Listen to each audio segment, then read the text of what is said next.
We got a microphone. So did Tim and okay, we're good to go. Next it would be any board candidates. Are they here? Are there any folks that are running for the board this year that are present? Want you to introduce yourself. Good morning, I'm Ginny Hager, and I'm at Site D99 in Phase 6. Thanks, Jenny. Anyone else? All right.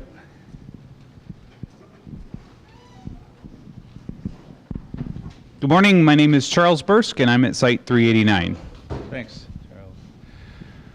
Wonderful. And then staff, I guess, would be next. I'm Kimberly Williams, and I am the CFO of Sandy Pines.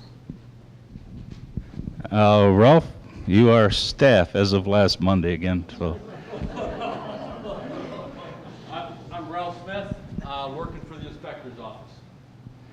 Thank you. Anyone else that is any one of those three categories that was too shy to say anything? So, no? Okay. Yeah. Yeah, okay. Never too shy? Kelvin Kronemeyer, Chairman of the Building and Grounds Committee. Thanks, Calvin. Generally what we'll do is just kind of open the floor up for questions and comments and that kind of thing, and then the folks that are here that introduce themselves, at least those that are on staff and on the board, we'll try to answer those questions for you.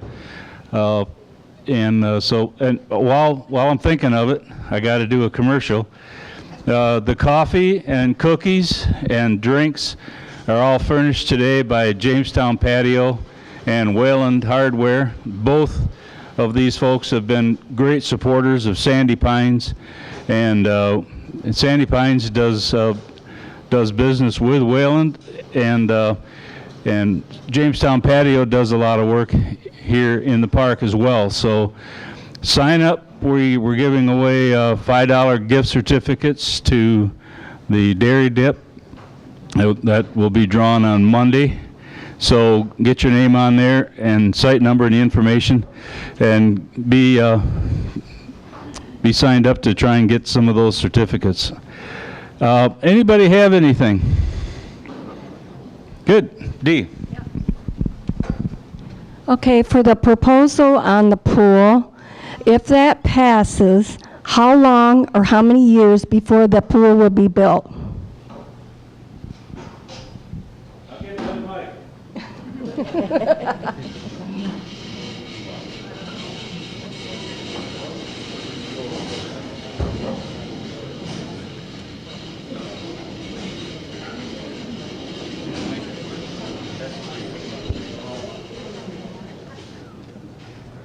Take up a collection for the microphones. Yes.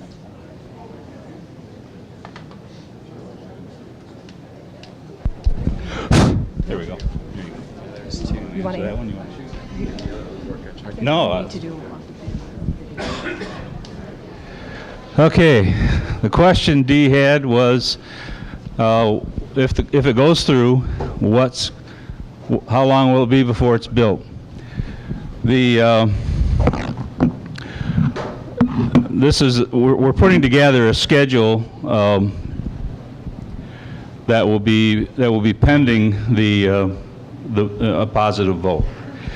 But the process will be that the board will choose a smaller group than the board, some from the membership and some from the board probably, to do a search for an engineering firm first, and then to draw up some drafts, and that will be looked at over the off season, my understanding. And then by spring, those plans should be solidified, and then a bidding process would take place for probably a fall construction. Once it'd be a fall of 2018, so we don't have a lot of big construction equipment running around with kids in the area. and it would be completed during the off-season of 2018. That would be the intent, I would think. So, does that help? Okay. Yes? Why would any of us vote yes on the proposal if we don't even have anything to look at to decide if we want that type of pool? Or that type of... Yeah. whatever? Yeah.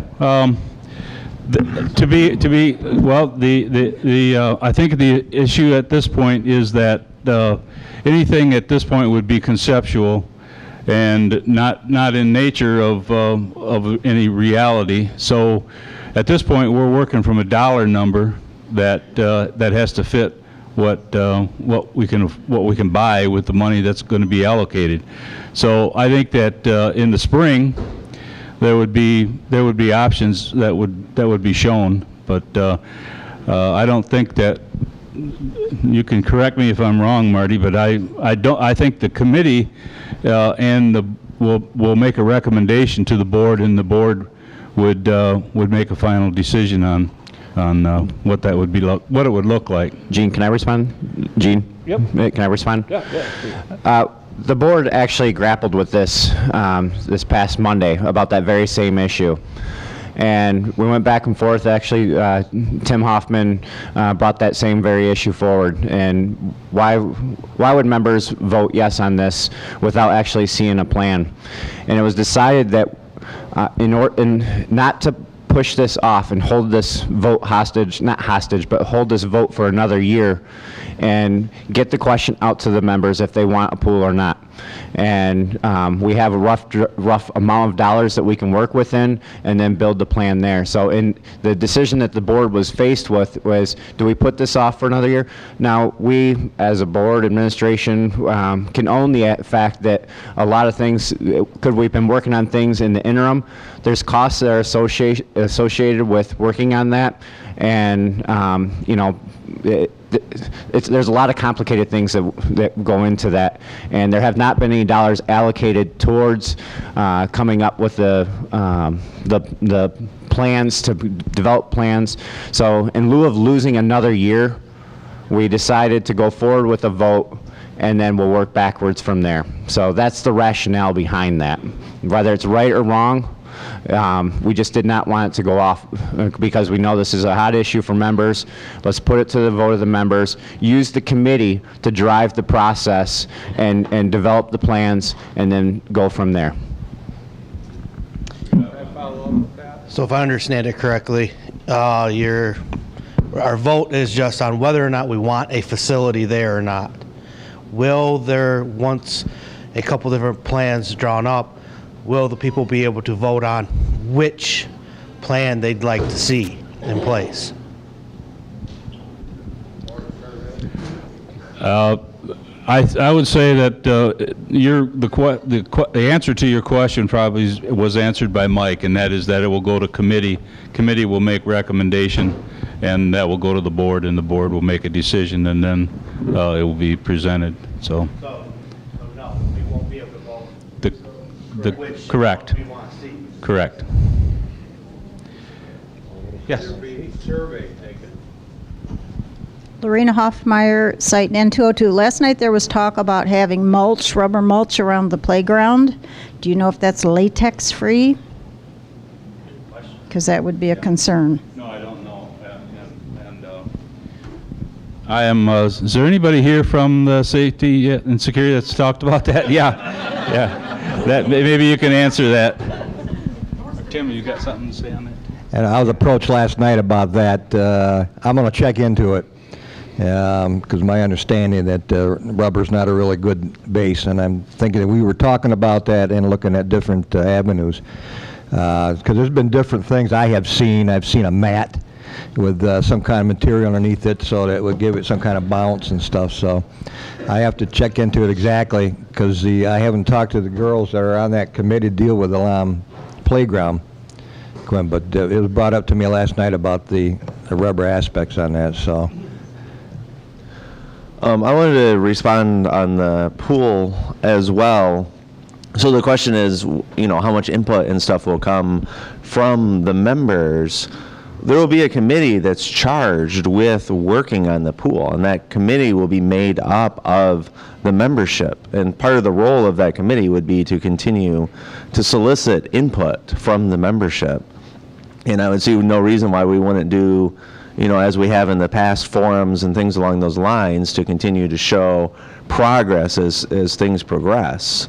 But the main thing at this point is, the board doesn't want to commit tens of thousands of dollars to plans and architectural drawings and those types of things, and then have it go before the membership and get turned down.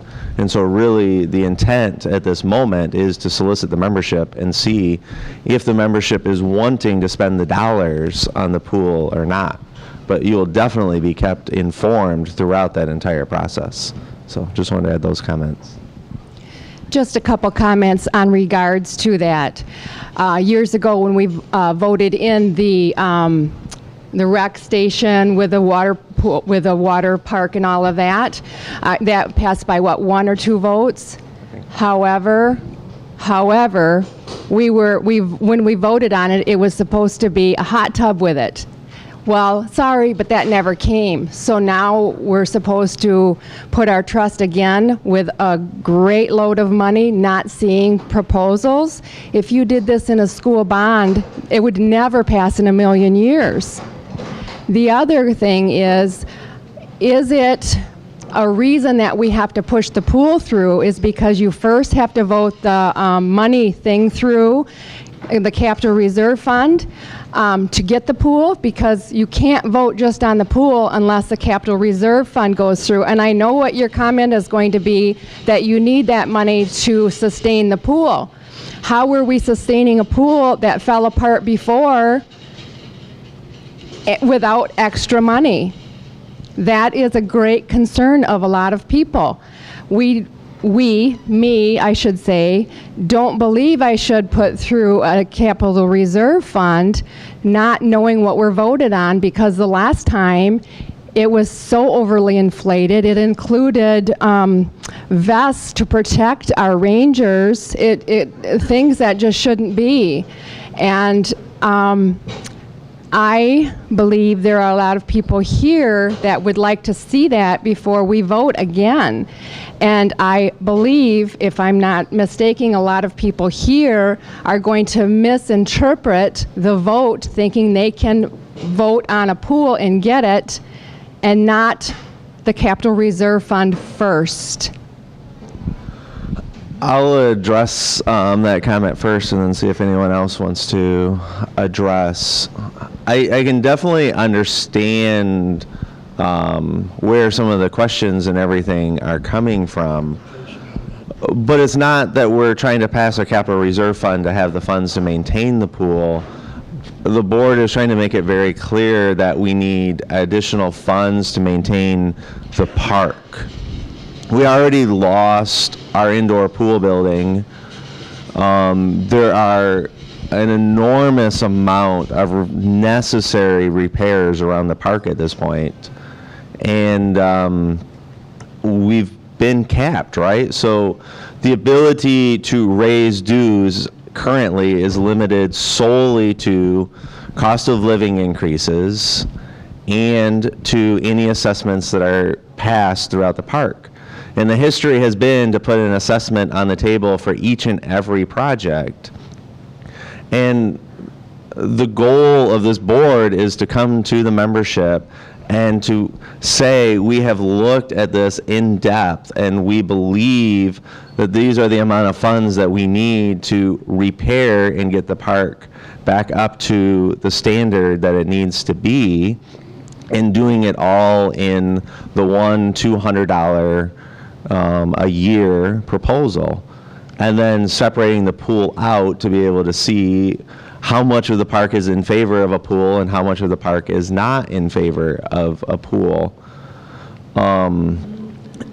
So the majority of those dollars are truly going to infrastructure, to roofs, to wells, to boilers, to CC repairs, etc. Things that the board feels are more prudent than adding an additional facility at this time. And so that's why it's capital reserve first and pool second. Any other board comments? I will also add that the $200 ballot A proposal does include an outdoor pool, which is considerably less than an indoor pool. And the outdoor pool was left in there specifically to relieve some of the pressures that we currently are experiencing at the recreation station, the adult pool, as well as the children's area of the water park. I want to make a clarification on the hot tub. I'm Stan Robbins, and I was on the board at that particular time when the rec center was built. We had, at that time, told the previous park president to put a hot tub where the adult pool area is, and what he was instructed to do when the building was built was to put in the wall going into the basement all of the piping necessary to put in the hot tub. We also allocated at that time $35,000 in the capital fund to build and put in the hot tub. That was in the fall. When we came back in the spring and they had began construction, we noticed no piping into the basement of the rec center. Over the winter, the park director and the president of the board at that time got together and decided that they didn't need a hot tub. Even though the board at the time authorized $35,000 for the hot tub, authorized the construction of the pipes to go through the wall so that at a later date we did not have to incur extra costs to put pipes through. And at that time, they decided not to do it. The previous park director's opinion was we did not need a hot tub. It was basically he did not want one. So the reasons given was too much bacteria. Well, that could have been easily fixed with ozonators, which would get rid of 99.9% of any bacteria, etc. And then he said, we can't have it because people would fight. Trying to get in it, people would stay in too long, and then people would fight and argue over people not getting in and out of the hot tub. Well, nobody's going to stay in one of those hot tubs for any longer than 15 minutes to begin with. So that was the rationale, or basically the reason why at this particular time we do not have a hot tub. And it was basically a decision made by the previous park director and the previous board president. Thank you. Thanks, Dan. For just a second here, let's take a breather because I've got to do another commercial, or I want to do another commercial. Are there currently any more folks that are candidates for the board this year who have come in since we started and have not had a chance to introduce yourself? Jim.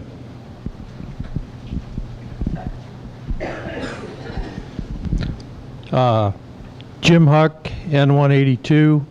I'm running for the board. I'd like to, Jim Huck, H-U-C-K. N182, if you know where the one-way street is by where the old indoor pool was, if you go up there, look to the right, that's my place. I'm almost always there. I'm not afraid to have people stop by. Matter of fact, what I do welcome is if you see me out and you have thoughts or questions or whatever, I'd appreciate it if you'd approach me and let me know. My goal is to find out what the individual people are thinking here, not just the people I already know. I've been here, this is my 4th full year. I fell in love with this place the first day I was here, bought a place 3 weeks later. So my goal is to keep this park in the shape that it's supposed to be in. which it does need some improvement. I have a background with being president of my condo association. I was a union steward 16 years, so I've dealt with a lot of issues, a lot of contract stuff, and I have some experience in what I believe it would take to be a board member. But my key is to have an open, honest relationship with people, and work with a board that I believe has integrity, and I believe the people on this board do. So Thank you. I'd appreciate your support. Thanks, Jim. Jean, if I can just take a minute for this group. If you were not at the board meeting last night, I announced the board Meet the Candidate Forum, which is scheduled for August 5 in the evening. It's a Saturday evening from 6 till 8:30. We have 6 candidates running. All of their bios and pictures will be in the July footprints for your preview. But August 5 from 6 to 8:30 is a Meet the Candidate Forum where they can do formal introductions and give their background, work experience, what they bring to the table, and then you'll be free for 15 minutes per candidate to ask them direct questions. So. Good morning. My name is Don Van Duslaar, and I'm also running for the board. My wife and I have been in the park for 10 years. We're in Phase 2, Fall and Rest, 676. And I think Sandy Pines is a wonderful asset. In fact, we've been camping here probably for 10 years prior to becoming a member, and we really enjoy it. And I think it's a great resort. And I think now that the park is about 40 years old or more, it's time to think about the future and to lay some plans in place so that this park will go on for many more years that we can enjoy. And I think it's time that we begin to put some plans in place to sustain this park for many years to come. So a little bit about my background. I have been an educator my whole life. I'm sorry, just as a procedural thing, in fairness to the other candidates, I don't believe that this is the portion where we have the candidates' views. That's what the formal, and I mean no disrespect, sir, it's just there's a procedural process, and in fairness to the other candidates, the opportunity to be able to have the... I'm going to stop you right there, Mike, okay, because this is an open forum. This is there's the procedural is what people want to talk about. Okay. I want to introduce. I want all the candidates to introduce themselves that are here. And so it's going to take a couple of minutes. Sure. But I think it's proper that people get a chance. And we will get to the issues, absolutely. You just stopped us. No, I said we're going to take a break. We're going to take a break.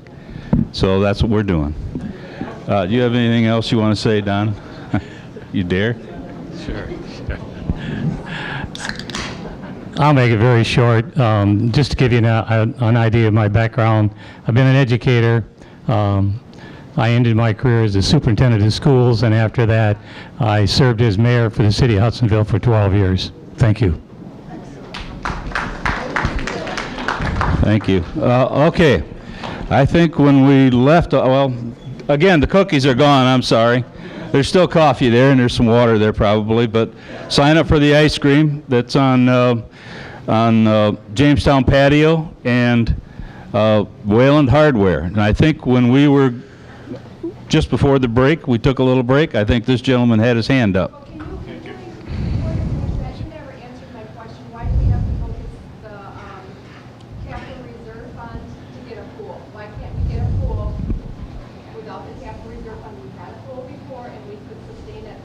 Yeah.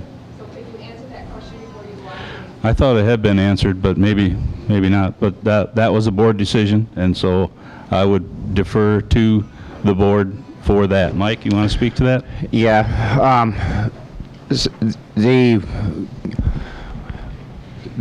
Your comment, we could afford the pool prior. We couldn't afford the pool, or the pool wouldn't have been in the shape that it was. So unfortunately, we're in a situation where this park's been in for 40 years, and we've inherited a lot of this negative, I wouldn't say negative equity, but the things that are coming forth to this board and expenses that are coming forth. It would be irresponsible for us as a board to approve another asset to the park without having the funds to maintain it. And for all of you sitting in the audience, I voted no last year on the capital reserve for the very same reasons that you had identified, all the things that were listed in there. What I didn't realize at that time was how dire the buildings are in and the repairs that are needed. What I didn't like about last year's plan, it looked like a 10-year spending plan. What we as a board have a responsibility to do is every year we approve that budget. And it's our responsibility to not just make this a 10-year spending plan, but make it an actual capital reserve that we have beyond 10 years. The last thing we as a board want to do is come forth in 10 years and be out of money again. That's irresponsible. So the plan here is to build a reserve, keep that reserve, have it as a security. Marty had mentioned a pool. Well, an outdoor pool would go for a vote by this board every year to what are we going to spend that money on this year. What is needed, what's not needed, what's healthy, do we have the funds available for that, do we want to save those funds in the event that something is going wrong in the next few years. It's not going to be spelled out for the next 10 years. It's simply, these are the buildings that are going to be needing repair, and we have to approve that on an annual basis as a board. Part of this process, as board members, we have to listen to the members. And by listening to the members, this process, this forum, that's what informs us to vote yes or no on items.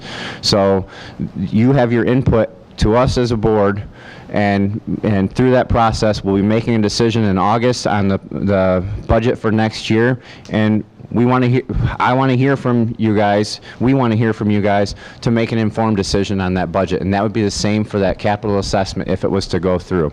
Unfortunately, if that's not to go through, and we have a responsibility, it's right in the handbook, that we got to keep the assets and the park stable.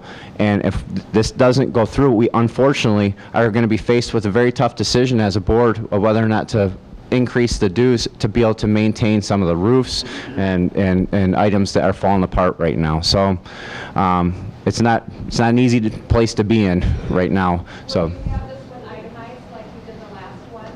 Because the last one had overinflated prices. They had items in there that had nothing to do with maintaining. It was Correct. buy things. And that. So we need to see visually what are we spending that kind of money on, because that's a huge amount of money. Absolutely. Will it be itemized? No, it's a plan. So, but there are sections of how much we would plan to allocate towards buildings, to improvements, to adding assets. That's part of the capital piece that doesn't fall under the operations. So it will be not itemized to the level of bulletproof vests or anything like that, but it will be, there will be a plan that Gene will be bringing forward and administration will be bringing forward, and then for us to approve for that particular year. Now, I appreciate what you're saying. I understand. Because I think that you are a great, decent human being. And however, when we email the board a question, you don't get it. The board, each board member should have their own email address, because right now, one person gets the email and they respond how they feel it should be. Whether they tell you or not, we don't know. In fact, I know you didn't get some of the emails. So, hotmail.com, gmail.com, it doesn't have to be your personal email, but you should, each board member should be able to be contacted via email so you can see it personally. So we had this discussion, and I was also wanting the emails to be directed towards us, and we had a long discussion about it. And in fairness to Marty does. We don't get it immediately. We get it at our next meeting. She passes around an envelope that all the emails have gone through, and Marty then, if she feels it's something that needs to be brought to the full board. Well, all right. Yeah. Excuse me. Thanks, Mike. I appreciate it, and thanks for your questions. But we're going on another question here about the board procedures and emails. So I'd like to keep the conversation moving a little bit. But thanks, Mike. You're right. We did. The board did wrestle with that some. We've got a gentleman here that's been patiently waiting. Hang on. Thank you. Chris DeHaan, Site 945. And before I begin, I apologize up front if I make some enemies. That is not my intent. Twofold. First of all, any organization, any board, they all have their own email addresses. That's effective communication. Secondly, Tim, you mentioned that the board believes, and you used the term believe several times in your statement when asked about the proposal for the pool.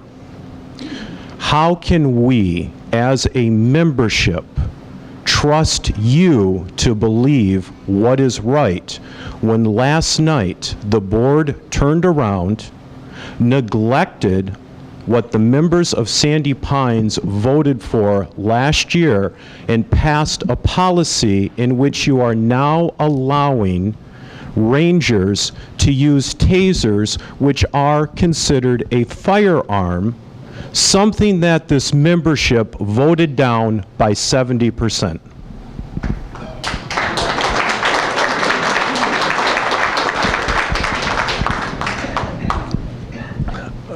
So my response to that, first of all, you know, we were talking about the email addresses and things along those lines, and what I can tell you is that this board discussed that and was unanimous in their decision that the way that the communications are being handled at this point keeps the board informed.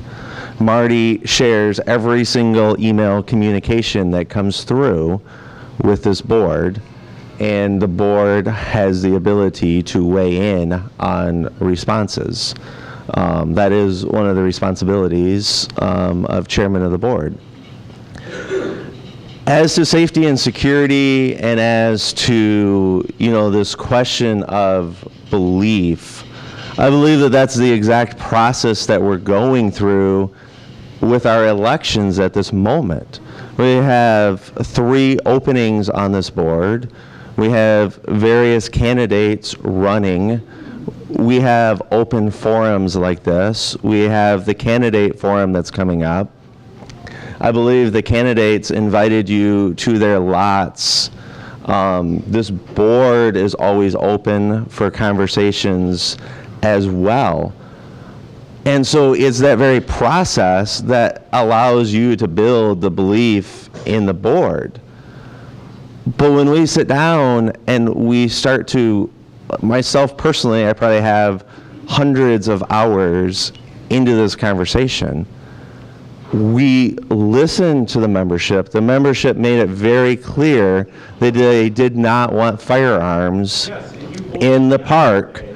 To allow them. A taser is not a firearm. It is. By law, it is. By law. The 1968 Firearms Act defines it as a firearm. And this membership made it very clear in the survey that was taken that they want to be safe in this park, and that they want this board to do what is necessary to maintain that safety in this park. And we consulted with lawyers, we consulted with police, we consulted with security, we consulted on many, many areas and tried to work in the best interest that we could. You also consulted with membership who said no. Who do you work for? So, any other members, or do we move on?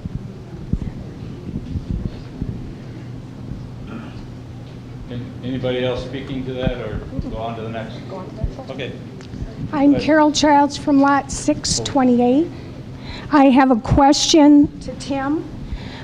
When he was talking about the capital gains, he mentioned cost of living in with that, and cost of living has to do with personnel and operations. So I'm trying to figure out why we're taking money for employees out of the maintenance of buildings. I'm not sure I'm following. Okay, so the